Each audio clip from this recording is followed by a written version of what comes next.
First of all, let me thank Prime Minister Skerrit for his gracious hospitality and that of his team. It was really a pleasure arriving this morning and being greeted by very well-dressed people.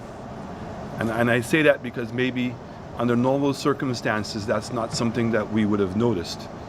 But I knew it took a huge effort. And I want to say that on behalf of my team, how grateful we are for the hospitality and the respect that we've received here today. Prime Minister Skerrit talked about the trip that we had made up north. And I think that both of us were extremely shocked and taken aback by what we had seen. And clearly the evidence that those countries in many regards were not prepared.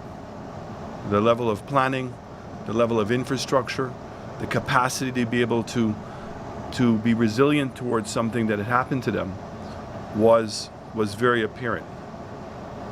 What was also apparent in our discussions, and I want to thank Dr. Jules in particular from the OECS about 2 days before Irma was going to hit the region, when we decided to meet and really to understand what the preparations that were being made, not necessarily those preparations on island, but those preparations as a region. And that if Irma had gone on the track that it was expected to have gone and would have hit Guadeloupe and Antigua and St. Kitts, that nobody really was preparing for the role that we would have to play in terms of evacuation and immediate support. So without the access of international airports, and knowing that Irma was going to be heading north to Puerto Rico and was also heading towards Miami, and Miami was already starting the process of shutting down, that the places that we would have traditionally have gotten support were not available to us.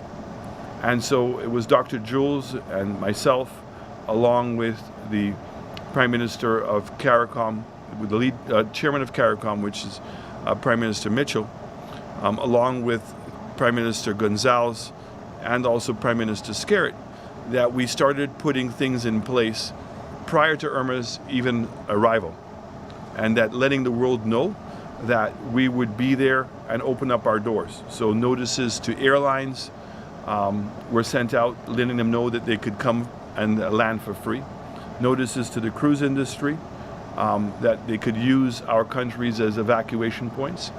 And then doing a full inventory of our hotel rooms, a full inventory of cargo space both at the airport and also the dock, so we could facilitate any kinds of evacuations that would have to take place.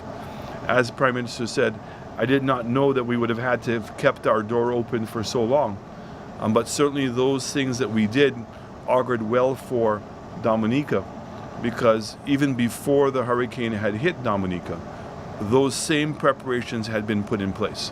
In fact, the helicopter from Trinidad was already stationed in St. Lucia. The Venezuelan planes and also helicopters were on their way. And then we had a very good coordinated effort with Martinique. And I really want to thank the President of Martinique, Marie-Jean, for his assistance, dedication, and his empathy.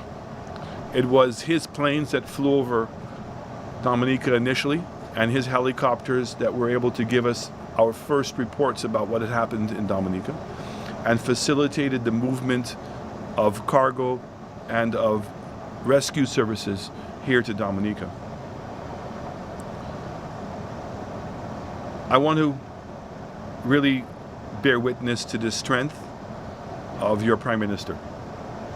I think that what has happened here today would have broken a lesser man.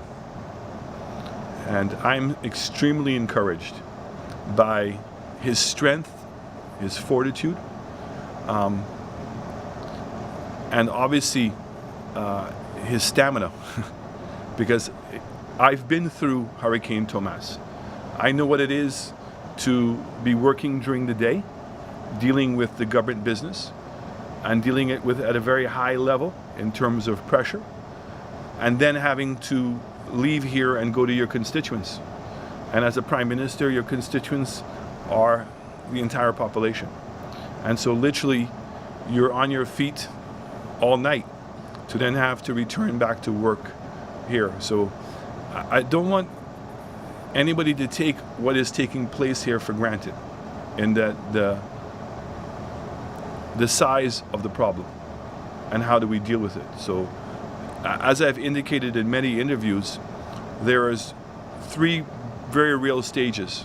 One is obviously on the initial phase, dealing with the emergency, the humanitarian needs of water, food, taking care of people, and getting people to feel safe again. Then there is the cleanup process of now starting to give people hope again. And then the third part is the rebuilding of the nation.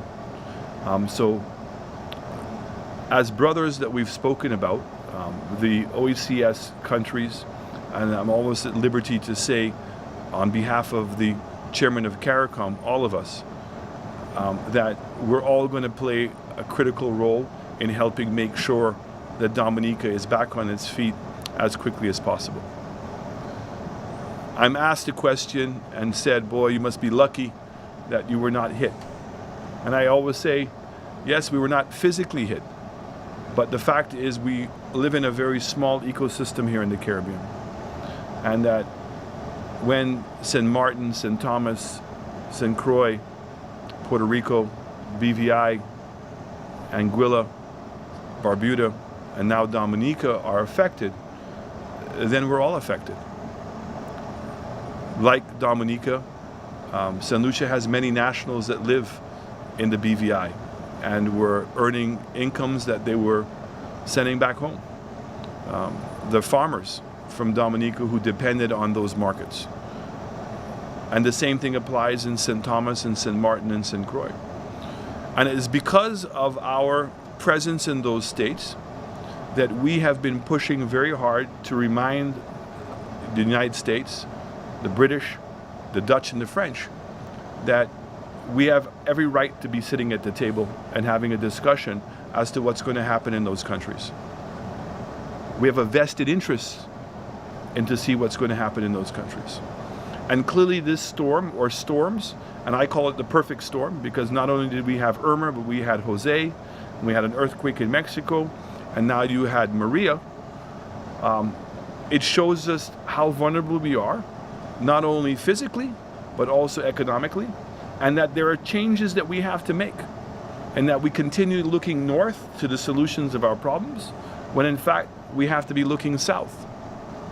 So Panama as a source, what Venezuela has done for Dominica and for Barbuda and Antigua has to be mentioned and has to be qualified, and we have to say thank you for what you've done. But that we also must recognize that we are all part of together, and we should not continuously be waiting for disasters to understand that.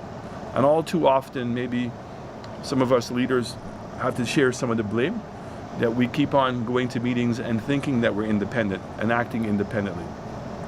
So I think that the OECS has been a greater example in the Caribbean of leaders that work together and that we're agreed to give up some of our own individual sovereignty to have things like a central bank, to have things like an economic secretariat. And so for our citizens who question sometimes the rationale as to why we spend money on having an OECS, it is days like today that the answer rings very clearly why we do. In terms of moving forward, we have a mammoth task ahead of us. I know many Dominicans have not been able to watch TV and to watch the cycle that has been taking place, and that it moved very quickly from Dominica to Puerto Rico, and then with this mass killing that took place in Las Vegas, that's now become the new issue.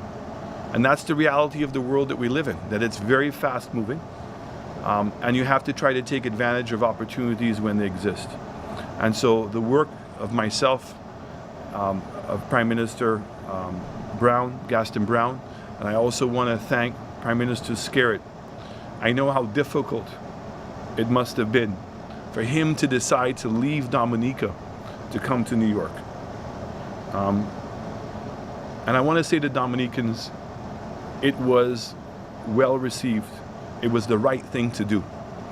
And more importantly, that he took advantage of the time that he made in New York. The speech that he gave is a speech that we can all endorse. And I think that the way that he articulated the conflicts that we have in describing that this is a war zone and that we're in a war, and a war that we didn't start. And the war that he's talking about is the war of climate change. And so we're on the front line, and other people are making decisions for us, but yet we're being asked to bear the full brunt of that responsibility by ourselves. And I think there was no better time and no better person to have delivered that message at the UN. I think it's directly as a consequence of him being there and the impact of his speech that the Secretary General of the UN is going to be coming here this weekend. And I have to say to you, after driving through Dominica, that I have to feel, and I am actually assured, that he will be emotionally impacted by what he's going to see here. And the level of vulnerability and the level of helplessness that we all suffer from because of what is taking place, and the power of Mother Nature and what is left in its raft. And I believe that as a new Secretary General, I am convinced, and certainly in the discussions I had with him, that he will become a champion for our cause.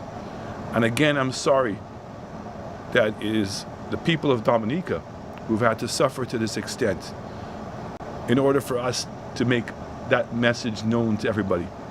But let's make sure that it's not in vain. We have important meetings up in Washington, D.C. next week.